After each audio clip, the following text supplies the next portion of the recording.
A ver, lamentablemente la Junta de Gobierno adopta la decisión de suspender la procesión.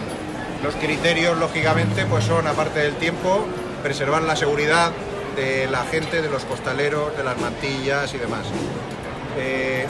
Lo único que vamos a poder hacer es, que por eso ahora vamos a pedir que intentemos en la medida de lo posible despejar la calle, es que vamos a tratar de sacar a la Marinera y al Divino Amor y tratar de hacer un encuentro aquí, por un poco quitarnos este mal sabor de boca.